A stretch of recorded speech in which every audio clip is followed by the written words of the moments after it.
आज को पूरा वक्त जैसे मैं आप सबके तकरीरें सुन रहा था, मैं सोच रहा था कि मैं तो पाकिस्तान के जो नेशनल असेंबली है उसका मेंबर रहा हूँ अब 4 साल, अभी 5 साल होने जा रहे हैं, और शायद कभी ऐसा एक दिन नहीं था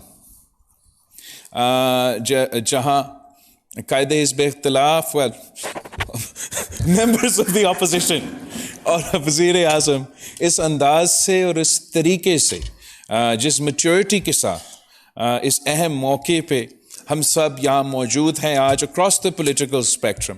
मैं समझता हूँ कि कश्मीर के जो नुमाइंदे हैं उन्होंने साबित किए हैं कि पाकिस्तान के नुमाइंदे के मुकाबले में आप ज़्यादा मैच्योर हैं, ज़्यादा सीरियस हैं,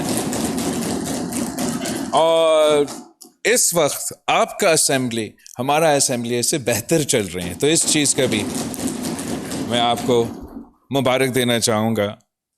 अब आप मुझे इजाज़त अगर देंगे, मुझे अंग्रेज़ी में जो फॉरेन ऑफिस का स्टेटमेंट है और हमारा पॉलिसी है इस दिन के मौके पे वो आपके सामने रखता हूँ। I am here today to express solidarity with you, solidarity with the people of Kashmir at this critical juncture. Mr. Speaker, Jammu and Kashmir dispute is the unfinished agenda of the partition of the subcontinent. The rights and aspirations of the Kashmiri people were trampled upon by machinations and intrigue. The territory of Azad Jammu and Kashmir, where we congregate today, was liberated at the cost of enormous sweat and blood. We have not forgotten the massacre of Muslims in Jammu region in 1947. They were among the first martyrs of your movement. Mr. Speaker, history cannot be changed. Ironically today, as India deviously tries to convince the world that Jammu and Kashmir is but an undisputed part of her territory. But history remembers that it was India that took the Jammu and Kashmir dispute to the Security Council as a dispute yet to be resolved. There, the disputed status of Jammu and Kashmir was internationally recognized, and it was decided that the final disposition of the state shall be made through a free and impartial plebiscite under the UN auspices. For more than 7 decades now, the Kashmiri people have been denied their inalienable right. Today, I ask the world if a country can be allowed to renege on its solemn commitments to the United Nations, break its own promises, and blatantly violate international law just because they want to. I must emphasize here that the commitments under the UN Security Council resolutions are sacrosanct.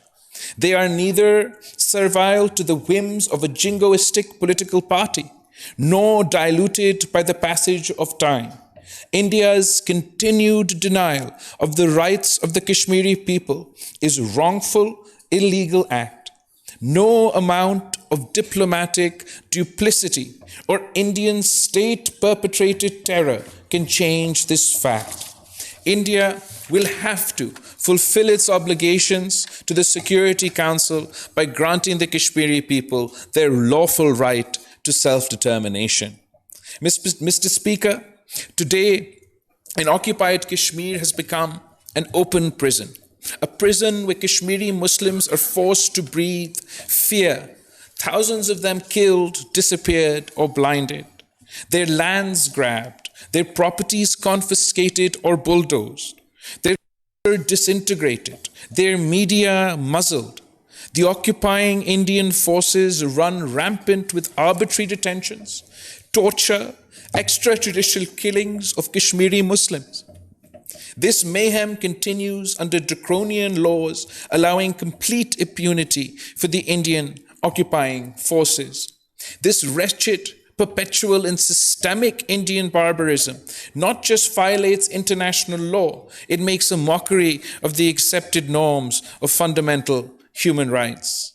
I ask those who champion the rules-based international order and place a premium on protecting and promoting human rights, how can they turn a blind eye to this savagery?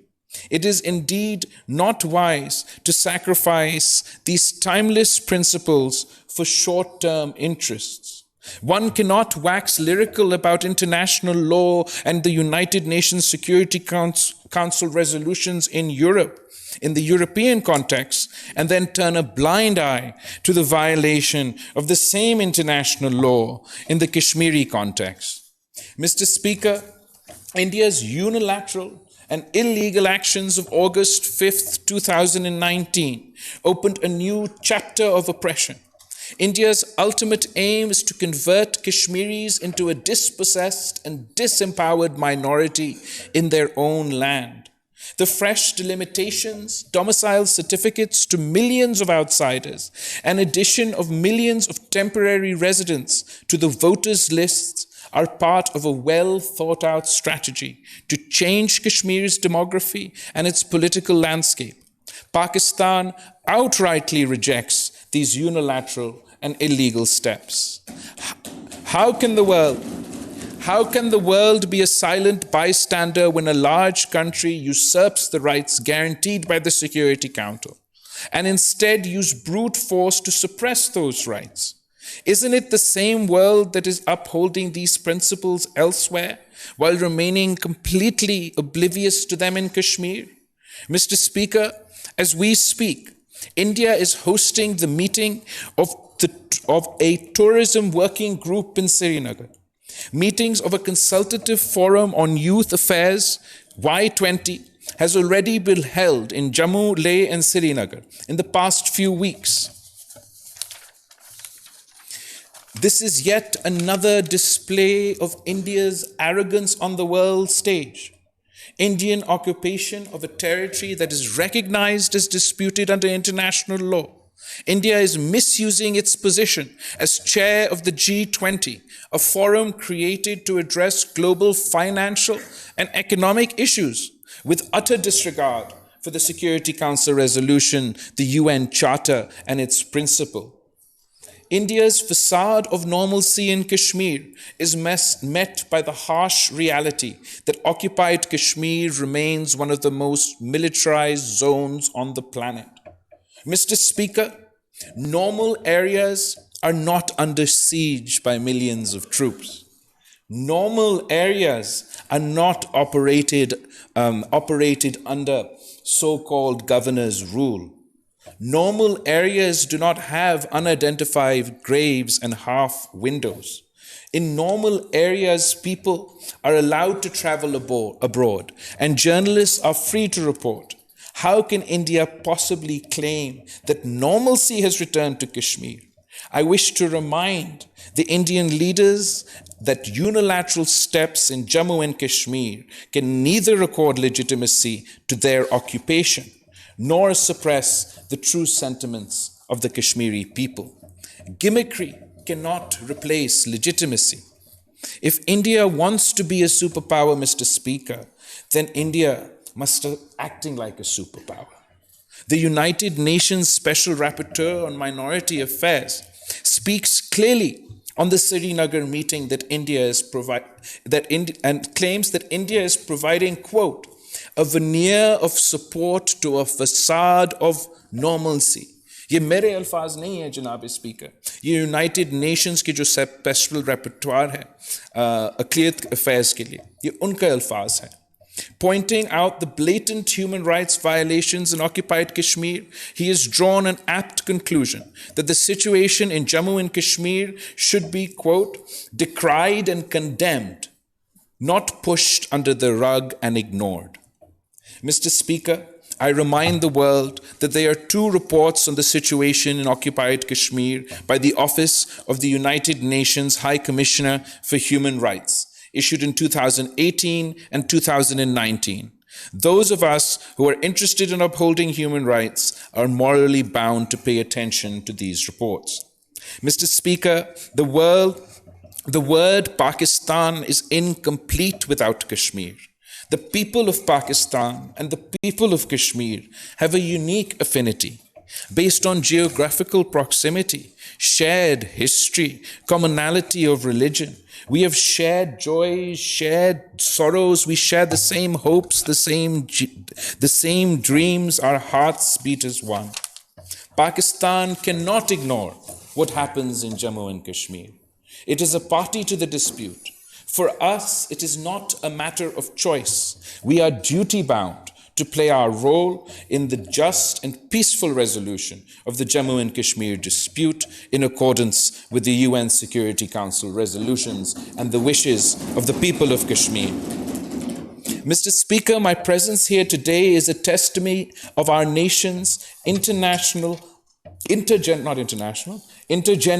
support and lasting commitment to the Kashmir cause. We want good relations with our neighbors, including India. However, good relations can only be achieved through dispute resolution and not through dispute denialism. Durable peace in South Asia remains contingent upon the settlement of the Jammu and Kashmir dispute. Despite our consistent advocacy for constructive engagement and result-oriented dialogue to resolve all outstanding issues, including the core issue of Jammu and Kashmir, India unabatedly remains hostile. Its regressive actions have in fact further vitiated the environment, and the onus, therefore, remains on India to take the necessary steps to create an enabling environment conducive for a meaningful and result-oriented dialogue. During my recent visit to Goa to attend the SCO meeting, I repeatedly said that India would have to revert to the situation on the 4th of August 2019 to work out a way forward. Mr. Speaker, India has also been trying to use the terrorism bogeyman to mask the indigenous Kashmiri struggle for their legitimate rights to self-determination. It uses the same bogey to blame Pakistan and justify its brutal repression of the Kashmiri people. This is a complete travesty of justice. There is a clear distinction between terrorism and a people's genuine quest for freedom. Terrorism cannot be and should not be used as an excuse to deny the Kashmiri people their fundamental rights and their fundamental freedoms.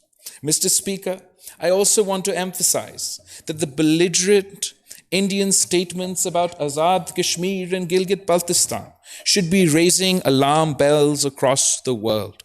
These are not isolated statements.